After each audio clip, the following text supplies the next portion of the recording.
So in last class we were discussing about this class and object, right?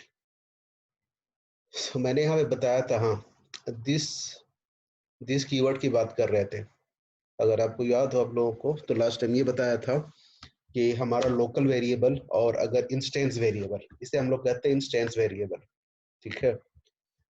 Local variable and जो instance variable है, अगर उन दोनों का नाम अगर सेम हो जाए तो कंफ्यूजन क्रिएट होता है, ठीक है।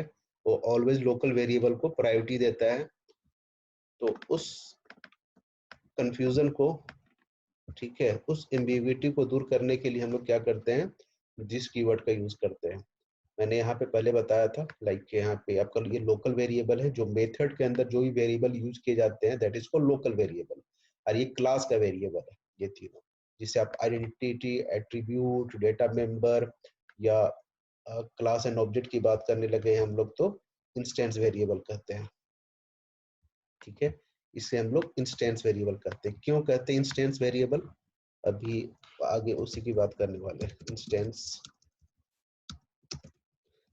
वेरिएबल, ये वेरिएबल आपका इंस्टेंस वेरिएबल है और ये आपका लोकल वेरिएबल है। तो यहाँ पे दिक्कत ये हो रही थी, लास्ट टाइम हम लोग डिस्कस किया था कि लोकल वेरिएबल और इंस्टेंस वेरिएबल दोनों का अगर नेम अगर सेम हो जाए तो यहाँ पे हमेशा लोकल वेरिएबल की प्रायोरिटी होती है। ये वेरिएबल लोकल पे असाइन होकर लोकल पे ही रह जा रहा था, हमारे इंस्टेंस वेरिएबल तक वो वैल्यू नहीं पहुंच पा रहा था।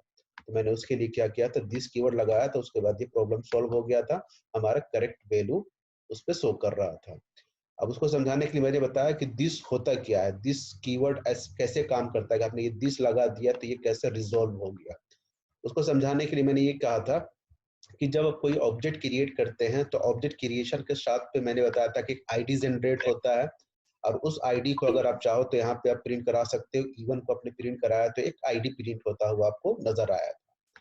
जब किसी मेथड को आप कॉल करते हैं उस रेफरेंस वेरिएबल के थ्रू, जिस इवन पे एक आईडी पड़ा हुआ है, और उसी रेफरेंस वेरिएबल जब किसी मेथड को आप कॉल करते हैं तो उस मेथड के साथ में उस आईडी को भी वहां पे ट्रांसफर किया जाता है, ठीक है। उसी तरह से यहाँ पे इवन के थ्रू आपने गेट डेटा को कॉल किया, इवन के थ्रू सो डेटा को कॉल किया, तो यहाँ पे गेट डेटा में उस वैल्यू को ट्रांसफर किया जाता है, वो वैल्यू यहाँ तक आता है, और वो वैल्यू यहाँ पे आने के बाद इसे हम लोगों ने क्या करा, उसे दिस के साथ वैल्यू प्रिंट कराया, तो बिल्कुल वही वैल्यू प्रिंट हुआ जो यहाँ पे आईडी पे प्रिंट हो रहा था, सॉरी, जो यहाँ पे इवन पे प्रिंट हो रहा था।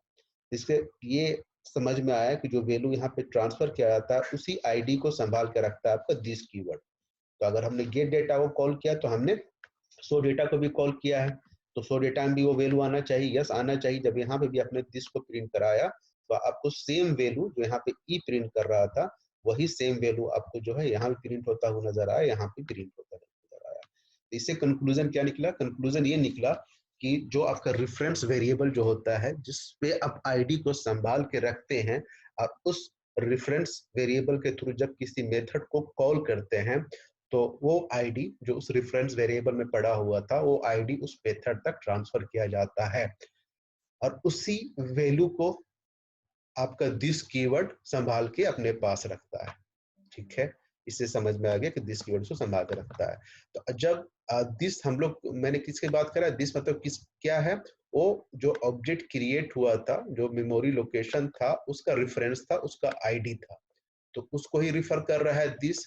अच्छा, जो मेमोरी लोकेशन होता है उसमें हमारा क्या पड़ा होता है, क्या रखते हैं हम लोग, ऑब्जेक्ट होता है, जहां पे इन्हीं वैल्यूज को हम लोग संभाल के रखते हैं, इसके वैल्यूज को संभाल के रखते हैं। तो अगर मैं अब कहूँ वो मेमोरी लोकेशन, तो उस मेमोरी लोकेशन में अगर की बात करके अगर मैं कहूँ दिस डॉट आईडी, इसका मतलब ये होने लगा ना कि उस मेमोरी लोकेशन, उस स्पेस की बात कर रहे हैं, और उसके अंदर जो आईडी पड़ा हुआ उसकी बात कर रहे हैं, तो उस इंस्टेंस वेरिएबल को रिफर करने लगा। उसी तरह नेम उस इंस्टेंस वेरिएबल के नेम को रिफर करने लगा, और ये सैलरी उस इंस्टेंस वेरिएबल के सैलरी को रेफर करने लगा, राइट। तो इस तरह से आपका ये कंफ्यूजन आपका दूर हो गया था। लास्ट टाइम हमने प्रिंट करा के दिखा दिया था सेम आईडी, मैंने समझाया नहीं था उसको, इसलिए मैंने फिर से इसे एक्सप्लेन कर दिया, ठीक है। आगे बढ़ते हैं। इसे प्रॉब्लम हमारा सॉल्व हो गया था। अब क्लास के अंदर जो हमारे वेरिएबल जो होते हैं क्लास के अंदर जो वेरिएबल होते हैं वो दो तरह के होते हैं, ठीक है। क्लास के अंदर तो आपकी पहली बात तो दो चीजें हैं, एक तो आपका जो है डेटा मेंबर है, डेटा मेंबर है, और दूसरा क्या है, मेंबर फंक्शन है, मेंबर फंक्शन, ठीक है। मेंबर फंक्शन कह लो या डेटा मेंबर कह लो, मेंबर फंक्शन, ठीक है। या जिसे हम लोग जावा मेथड कहते हैं, फंक्शन ना कहते हम लोग मेथड से रिफर करते हैं। डेटा मेंबर को जो हम लोग कह रहे हैं क्लास के अंदर डेटा मेंबर होता है या मेंबर फंक्शन, यही दो चीजें हैं। अब तो जितने हम लोगों ने क्लास बनाया सब पे आप लोगों ने देखा होगा कि आइदर डेटा मेंबर है या मेंबर फंक्शन है, हर प्रोग्राम में ये आपका डेटा मेंबर है, ये आपका ये दोनों मेंबर फंक्शन है, ठीक है। इस प्रोग्राम में भी जाओ तो ऐसे ही, तो data member member function, rectangle वगैरह कोई बनाया तो इसमें भी अगर आप जाओ, ये आपके डेटा मेंबर है, ये डेटा मेंबर है, ये आपके दो मेंबर फंक्शन है, ठीक है। तो क्लास के अंदर यही दो चीजें होती है, डेटा मेंबर होता है और मेंबर फंक्शन होता है। डेटा मेंबर की बात करें तो दो तरह का होता है, एक होता है इंस्टेंस वेरिएबल और एक होता है स्टैटिक वेरिएबल, ठीक है। उस तरह से मेंबर फंक्शन की बात करें तो ये भी होता है दो instance, same instance member function, इसे नॉर्मल मेथड बोलते हैं, और दूसरा स्टैटिक, ठीक है, मेंबर फंक्शन होता है। क्लास के अंदर अभी तक हमने कुछ ना इंस्टेंस कहा ना ही स्टैटिक कहा, तो बाय डिफॉल्ट जो भी आपने डेटा मेंबर क्लास के अंदर डिक्लेयर किया था वो आपके इंस्टेंस डेटा मेंबर थे या इंस्टेंस मेंबर फंक्शन थे। इस प्रोग्राम की बात करें तो इस क्लास के अंदर आपका जो भी ये चीजें थी वो सारा का सारा इंस्टेंस डेटा मेंबर था और ये इंस्टेंस मेंबर फंक्शन था। ये आपका जो है इंस्टेंस डेटा मेंबर था या और ये इंस्टेंस मेंबर फंक्शन था, ठीक है। इसको मैं थोड़ा ठीक कर देता हूँ फिर से, इसे मैं बोल रहा हूँ इंस्टेंस डेटा मेंबर तीनों को,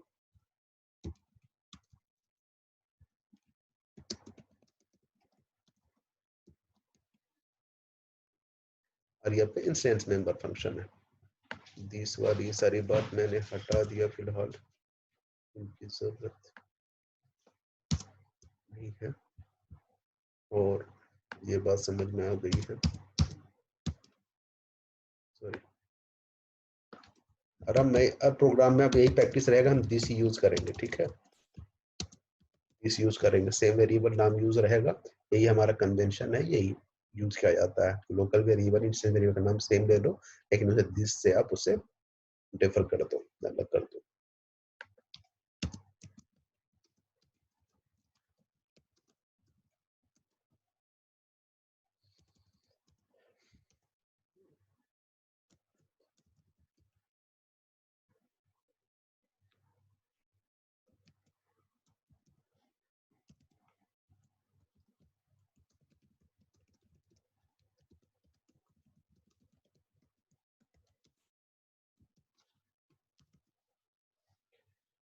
ठीक है, यहाँ पे आने के बाद तो क्लास के अंदर मैंने क्या कहा कि जो भी आपने डेटा मेंबर आपने डिक्लेयर किया था, एक मिनट,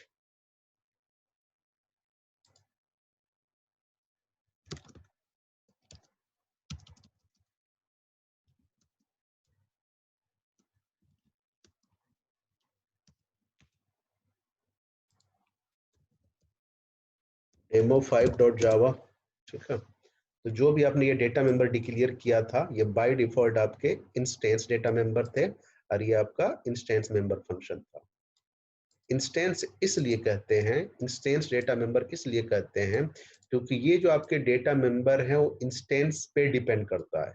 इंस्टेंस किसे कहते हैं, ऑब्जेक्ट को कहते हैं, ऑब्जेक्ट का ही दूसरा नाम है आपका इंस्टेंस। तो ये आपके जो डेटा मेंबर हैं आपके ऑब्जेक्ट पे डिपेंड करता है। ऑब्जेक्ट पे डिपेंड करने का मतलब क्या है, अभी इनका कोई मतलब नहीं है, आईडी नेम एंड सैलरी का कोई एग्जिस्टेंस नहीं है, कोई मतलब नहीं है। इसका मतलब इसका लिए मेमोरी एलोकेट तब होगा जब आप कोई ऑब्जेक्ट क्रिएट करते हो।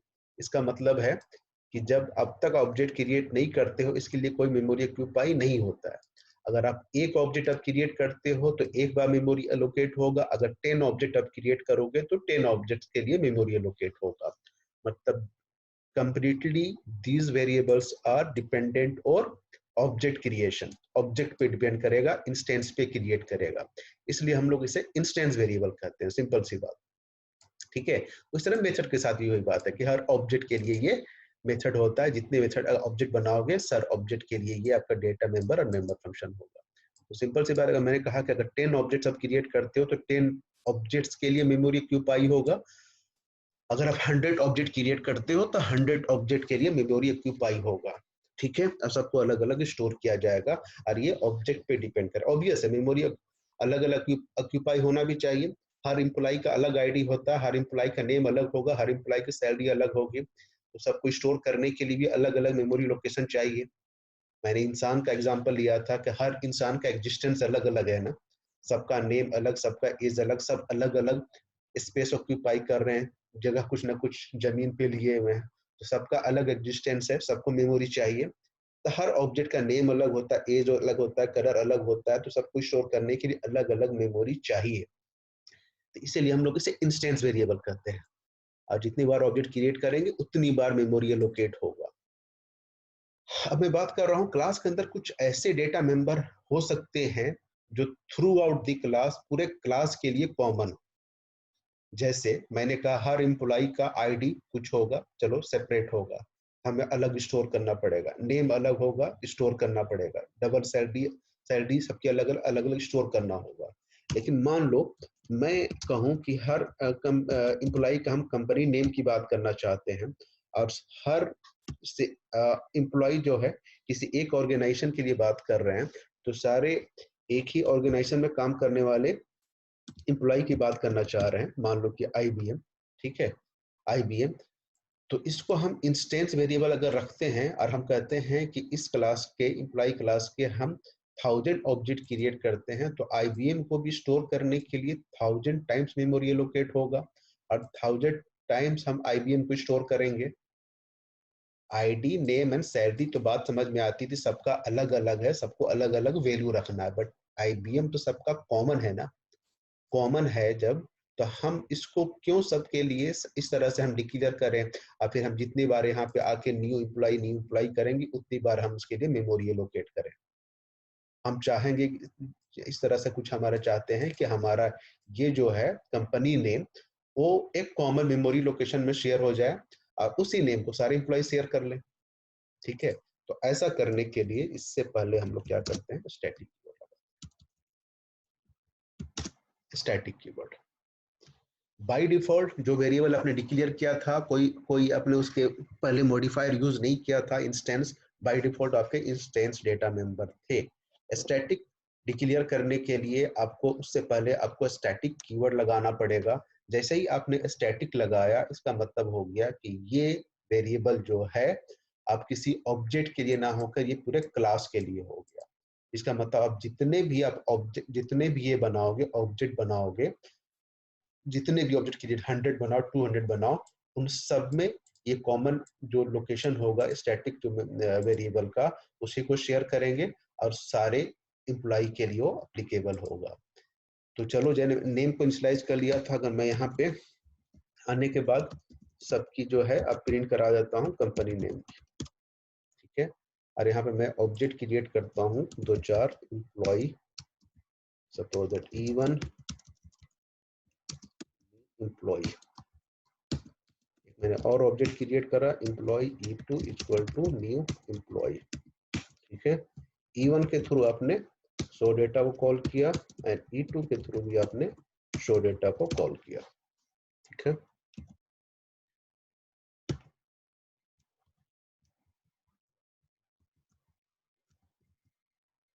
ठीक है, कंपाइल करते हैं। CMD ओपन करेंगे, कमांड लाइन ओपन किया, आप अपने लोकेशन पे जाएंगे, CD करके हमने ऑनलाइन क्लास फोल्डर बनाया हुआ है, और उसके अंदर मैंने जावा 10 नाम से फोल्डर बनाया है, 10, हाँ 10, ठीक है। जावा सी डेमो नहीं, क्या था फोल्डर का नाम, CD जावा 11 था शायद,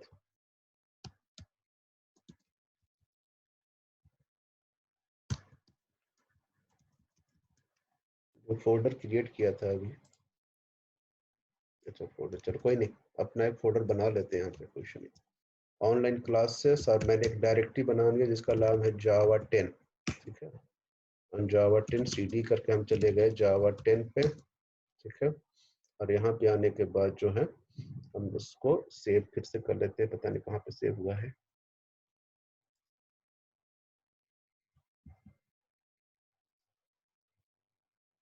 अच्छा 11th सेशन है हमारा क्या आज? जावा 11th पे पड़ा हुआ था, डेमो 5।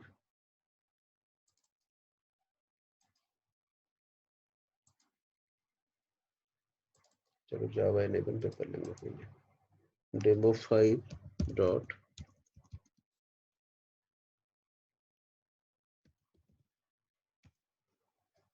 ऑलरेडी है यहाँ पे जावा 11th।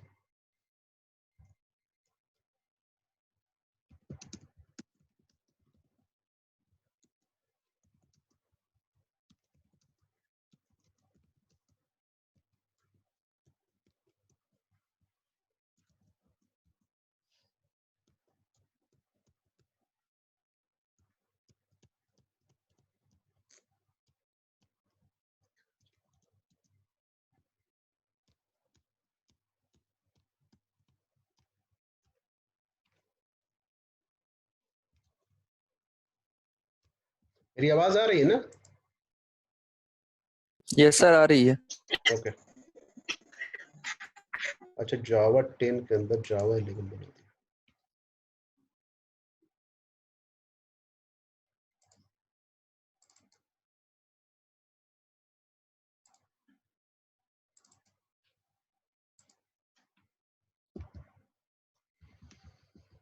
जावा 10th के अंदर डेमो डॉट जावा, ठीक है। यहाँ पे आने के बाद हमने क्या करा, ध्यान रहे जहाँ पे हमारा फाइल होगा वहीं पे जाकर कंपाइल करेंगे ना, फाइल अदरवाइज मिलेगा नहीं।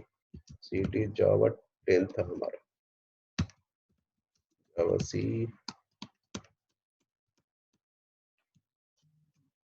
डेमो 5 डॉट जावा, ठीक है। जब कंपाइल कर रहे हैं तो हमारा दो क्लास फाइल बनना होगा, एक एम्प्लॉय डॉट क्लास बना होगा और एक डेमो 5 डॉट क्लास बना होगा। हम चलाएंगे किसको, चूंकि मेन मेथड हमारा डेमो 5 पे है तो डेमो 5 को चलाया। क्या हो गया, हमने गेट डेटा को कॉल ही नहीं किया, डायरेक्ट हमने सो डेटा को कॉल किया। तो आपको डेटा को इनिशियलाइज करने के लिए आपको, अच्छा इसमें भी आप देखो मैंने गेट डेटा को कॉल नहीं किया है, राइट। इसमें भी एक समझने वाली बात, हमने गेट डेटा को कॉल भी नहीं किया, डायरेक्ट हमने सो डेटा को कॉल किया, इनिशियलाइज नहीं हुआ। फिर भी ये देखो दोनों ऑब्जेक्ट के लिए IBM प्रिंट हो रहा है, क्यों? क्योंकि उसे आपने स्टैटिक डिक्लेयर किया हुआ है। स्टैटिक डेटा मेंबर जो होते हैं वो ऑब्जेक्ट क्रिएशन पे डिपेंड नहीं करता, ऑब्जेक्ट क्रिएट करो ना करो वो मेमोरी में ऑक्यूपाई कर लेगा, एक बार मेमोरी ऑक्यूपाई कर लेगा, और वो सारे ऑब्जेक्ट के लिए कॉमन होता है। तो यहाँ पे मैंने गेट मेथड को कॉल भी नहीं किया, तब भी यहाँ पे IBM आपका शो कर रहा है, क्योंकि दो ऑब्जेक्ट आपने क्रिएट करा, दो बार आपने शो डेटा कॉल किया। दोनों को बाकी डेटा मेंबर को इनिशियलाइज करने की जो भी है सब गेट डेटा मेथड को कॉल करोगे तो आपका दोनों ऑब्जेक्ट आपके इनिशियलाइज होंगे, और जब आप प्रिंट कराएंगे तो दोनों में आपका जो है अलग अलग वैल्यू शो करेगा। गेट डेटा में कुछ वैल्यू हमने कहा था कि आईडी में कुछ वैल्यू होगा लाइक 123, नेम में हमने कह दिया कुछ नेम होगा, ठीक है। और यहाँ पे हमने कुछ सैलरी कहा था, लाइक हमने कुछ सैलरी असाइन कर दिया, ठीक है। यहाँ पे आने के बाद हमने इसके लिए भी कुछ वैल्यू असाइन कर दिया E1 के थ्रू, और E2 के थ्रू भी इनिशियलाइज कर लो,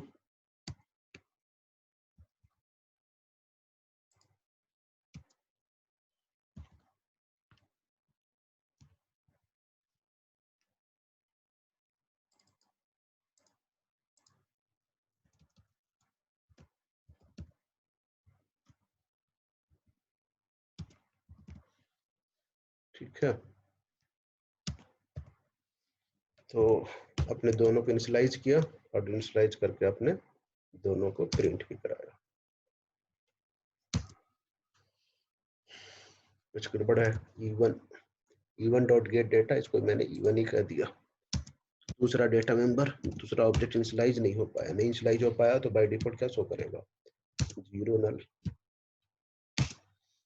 ये देखिए दो ऑब्जेक्ट हैं, इंस्टेंस वेरिएबल ऑब्वियस है, सबका आईडी अलग होना चाहिए, नेम अलग होना चाहिए, तो मैंने अलग अलग उसको इंस्टेंस रखा। और दूसरे को जिसे मैं चाहता था कि कॉमन मेमोरी ऑक्यूपाई करे, ठीक है, एक ही मेमोरी ऑक्यूपाई करे, उसको मैंने स्टैटिक बना दिया। दोनों के लिए सेम वैल्यू प्रिंट हो रहा है आईबीएम। अब जितने ही बना लो, मैंने 2 बनाए, 100 बना लो, 2000 बना लो, सबके लिए कॉमन मेमोरी कंपनी नेम आपका जो आईबीएम है, तो आपने क्या करा, उसको स्टैटिक डिक्लेयर कर दिया। कल को चलकर अगर क्या हुआ, कंपनी का नेम चेंज हो गया, तो आपको हर ऑब्जेक्ट में जाके यहाँ पे हम उसके लिए मतलब मान के चलो अगर कंपनी नेम भी होता तो कंपनी नेम हमें यहाँ पे पास करना पड़ता। अब कल को चलकर चेंज हो गया कंपनी नेम, आईबीएम से एचसीएल हो गया, ठीक है, आईबीएम किसी ने एक्वायर कर लिया, तो यहाँ पे हर बार जाके हम उसके वैल्यू को चेंज करते, अलग अलग वैल्यू पास करते। यहाँ पे क्या होगा, बस एक जगह जाएंगे हम लोग और इस वैल्यू को चेंज कर देंगे। बाय डिफॉल्ट वो सारे ऑब्जेक्ट के लिए रेफर करने लगेगा, जितने भी ऑब्जेक्ट होंगे सबके लिए रिफ्लेक्ट हो जाएगा। तो स्टैटिक से ये फायदा हुआ। तीसरी बात ये कि चूंकि आपका जो है ये क्लास ऑब्जेक्ट पे डिपेंड नहीं करता, आपका जो स्टैटिक डेटा मेंबर है वो आपका जो है ऑब्जेक्ट पे डिपेंड नहीं करता। तो ऑब्जेक्ट पे डिपेंड नहीं करता तो फिर ऑब्जेक्ट का जो मेमोरी लोकेशन होता है ये रन टाइम पे होता है। रन टाइम करने का मतलब जब तक आप जावा लिखते हो ना, कंपाइल करते हो, तब तक तो कोई एग्जिस्टेंस नहीं था। जब आप चलाते हो जावा डेमो फाइल, जैसे ये मेन मेथड चलता है और यहाँ पे न्यू कीवर्ड जैसे ही चलता है, उस टाइम पे आपका इन ऑब्जेक्ट्स के लिए, इन डेटा मेंबर्स के लिए आपका मेमोरी एलोकेट किया जाता है। अगर आप न्यू नहीं चलाते हो तो मेमोरी एलोकेट नहीं होता है, सिंपल सी बात। तो जब आपका ये प्रोग्राम चलेगा रन टाइम पे, जावा आपने डेमो फाइल लिखा, उस टाइम पे मेमोरी एलोकेट किया गया। क्यों? क्योंकि हमें पता नहीं था रन टाइम तक कि कितने मेमोरी आने वाले, कितने इम्प्लॉई आने वाले हैं। तो जितने आएंगे उतना ऑब्जेक्ट हम क्रिएट करेंगे, उतने बार मेमोरी ऑक्यूपाई करेंगे, पहले से हम ऑक्यूपाई कर क्यों रखें, ठीक है। लेकिन ये आपको पता था कि एक एम्प्लॉई हो या 1000 एम्प्लॉई हो या 2000 एम्प्लॉई हो, कंपनी नेम तो आईबीएम है, तो हम उसको स्टैटिक डिक्लेयर करने से अब ये फायदा हुआ इसका कि ये रन टाइम का वेट नहीं करेगा। ये आपका कंपाइलेशन के टाइम पे, जब प्रोग्राम को आप कंपाइल कर रहे हो, जावा सी कंपाइल कर रहे हो, उसी टाइम इसको मेमोरी आईबीएम को दे दिया जाता है, ठीक है, स्टैटिक डेटा मेंबर को मेमोरी दे दिया जाता है। तो अगर स्टैटिक डेटा मेंबर को मेमोरी दे दिया जाता है आपके शुरू में ही, स्टार्टिंग पे ही, ठीक है, कंपाइलेशन के टाइम पे ही, तो इससे एक फायदा ये भी होगा कि विदाउट क्रिएटिंग ऑब्जेक्ट, आप डायरेक्ट चाहो तो आप स्टैटिक डेटा मेंबर को क्लास नेम से भी आप रिफर कर सकते हो। मतलब क्या कहना चाह रहा हूं मैं, क्लास का नाम एम्प्लॉई है और डायरेक्ट आप चाहो तो सी नेम आप इस तरह से आप रिफर कर सकते हो स्टैटिक डेटा मेंबर क्लास के नेम से, ठीक है। आपको अगर आईडी को नेम को रिफर करना हो तो हर हाल में आपको पहले ऑब्जेक्ट बनाना होगा और ऑब्जेक्ट के थ्रू रिफर करेंगे। लेकिन स्टैटिक डेटा मेंबर के साथ क्या है, क्योंकि कंपाइलेशन के टाइम ऑलरेडी वो मेमोरी में आ चुका है, ये वेरिएबल किसी इंस्टेंस वेरिएबल का ना होकर पूरे क्लास के लिए होता है, तो इसीलिए इसे क्लास वेरिएबल भी कहा जाता है। Static variable is also called class variable, class variable या स्टैटिक वेरिएबल हम लोग कह ही रहे हैं। तो ये क्लास के लिए होता है, तो क्लास के लिए होता है तो ये सब क्लास के नेम से आप रेफर कर सकते हैं, ठीक है। ये देखो डायरेक्ट अपने क्लास के नेम से उसे रेफर किया था, ये क्लास के नेम से आपने उसे चला लिया। आईबीएम आपका जो है प्रिंट हुआ, 2 बार हुआ ना, हाँ 1 बार आईबीएम ये जो प्रिंट हो रहा है। अगर आप किसी यहाँ पे, अच्छा इस तरह तो आप कर ही सकते हैं, आप डायरेक्ट ऑब्जेक्ट के थ्रू भी कॉल कर सकते हैं। आपने जो ऑब्जेक्ट बनाया था, अगर यहाँ पे आने के बाद अब आपने E1 लिखा, आप इस तरह से भी आप रेफर कर सकते हैं। डायरेक्ट आप क्या करो,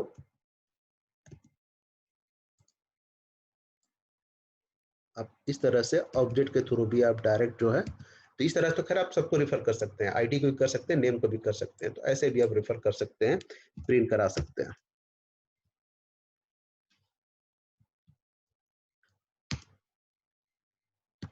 अब जो कंपाइलेशन देखो आईबीएम आपका जो है दोबारा प्रिंट हुआ है, रेफर आपने 2 बार किया है उसके बाद ये हुआ है।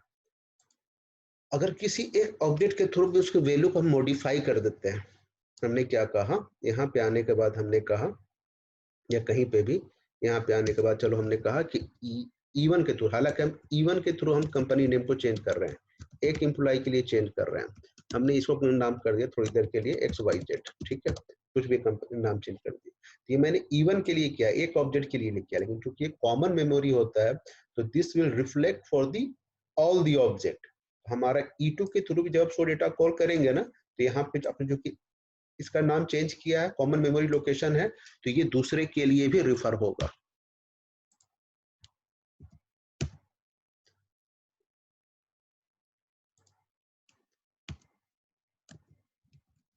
तो पहले कुछ और नाम था, यहाँ पे चेंज किया है, तो लोग कंफ्यूजन ना हो।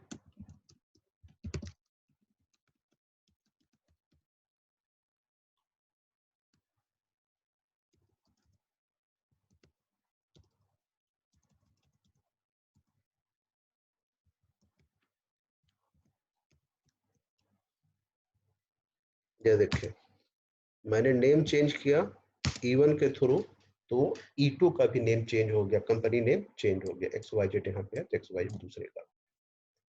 तो स्टैटिक आपको समझ में आ रहा है, स्टैटिक मतलब क्या हुआ, कॉमन मेमोरी का ऑक्यूपाई होना, एक बार मेमोरी ऑक्यूपाई कर दिए जाना, किसी ऑब्जेक्ट के लिए ना होकर पूरे क्लास के लिए होना। अगर किसी के लिए चेंज करते हैं तो वो चेंज सारे ऑब्जेक्ट के लिए रिफ्लेक्ट होना, रन टाइम का वेट ना करके इसको कंपाइल टाइम पे मेमोरी दे दिया जाना। ठीक है, तो ये सारी बातें स्टैटिक होता है। स्टैटिक इसलिए हम लोग वहाँ पे स्टैटिक के साथ स्टैटिक डेटा मेंबर होता है। तो जिस तरह हमारा स्टैटिक डेटा मेंबर होता है, उस तरह से स्टैटिक मेंबर फंक्शन भी हो सकता है। ठीक है, तो जो सारी फीचर जो है स्टैटिक डेटा मेंबर का है, मैंने क्या फीचर बताया था कि लाइक क्लास के कंपाइलेशन के टाइम पे मेमोरी पे आ जाएगा, एक बार मेमोरी पे आ जाएगा, तो वही सारे आपके फीचर जो है स्टैटिक मेंबर फंक्शन का भी है। तो अब इसको मैंने स्टैटिक बना दिया थोड़ी देर के लिए इस मेंबर फंक्शन को। अब मैं इस प्रोग्राम को कंपाइल करूंगा तो ये एरर आ जाएगा, बट इस प्रोग्राम को कंपाइल करने की कोशिश करा, ये एरर शो कर रहा है। एरर को जरा पढ़ने की कोशिश करो, क्या बोल रहा है, non static variable ID can not be reference from a static context. क्यों आया एरर, ये क्या एरर बता रहा है कि अभी मैंने बताया कि अगर स्टैटिक डेटा मेंबर है तो उसको कंपाइलेशन के टाइम पे मेमोरी दे दिया जाता है, या स्टैटिक मेंबर फंक्शन है जो कंपाइलेशन के टाइम पे मेमोरी दे दिया जाएगा। ठीक है, तो स्टैटिक ये मेंबर फंक्शन आपने बनाया तो इसे कंपाइलेशन के टाइम पे मेमोरी दे दिया गया। जब कंपाइलेशन का टाइम मेमोरी में आया तो कंपाइलर ने देखा किसने कुछ आईडी, नेम और सैलरी कुछ वेरिएबल यूज किया हुआ है। इस ID and name and salary को तो आइडेंटिफाई ही नहीं करेगा कंपाइलर। क्यों नहीं आइडेंटिफाई करेगा, क्योंकि ये इंस्टेंस वेरिएबल है। इंस्टेंस वेरिएबल का एग्जिस्टेंस कब शुरू होता है, जब आप ऑब्जेक्ट बनाते हो, जब आपका कोई न्यू चलेगा तब उसका एग्जिस्टेंस स्टार्ट होगा। ये कब होता है, ये रन टाइम पे होता है। अब हम बात किसकी कर रहे हैं, हम कंपाइलेशन टाइम की बात करें, कंपाइल टाइम पे एरर आया, और ये चूंकि कंपाइल टाइम मेमोरी में आने की कोशिश कर रहा है और कंपाइल टाइम मेमोरी में आया, और आपका ये डेटा मेंबर आपका जो इंस्टेंस वेरिएबल जो पहले से अवेलेबल नहीं है, कंपाइलेशन टाइम उसको आइडेंटिफाई नहीं कर पा रहा, that's why showing compile time error. इसका मतलब ये हुआ कि स्टैटिक मेंबर फंक्शन के अंदर फिर आप सिर्फ स्टैटिक डेटा मेंबर को ही यूज कर पाएंगे। ये आपका कंपनी नेम है जो स्टैटिक है, तो ये तो कंपाइलेशन का टाइम मेमोरी आ चुका है, जब ये भी आएगा तो ये इसे आइडेंटिफाई कर लेगा, इसे आइडेंटिफाई कर लेगा तो कंपनी नेम के साथ कोई इशू नहीं होगा। इसे अगर कंपाइल में करता हूं तो आप देखो कोई एरर नहीं आएगा, क्योंकि मैंने उससे कमेंट कर दिया इंस्टेंस वेरिएबल वाले को, सिर्फ कंपनी नेम ही रह गया, तो कंपनी नेम आपको ये शो कर रहा है।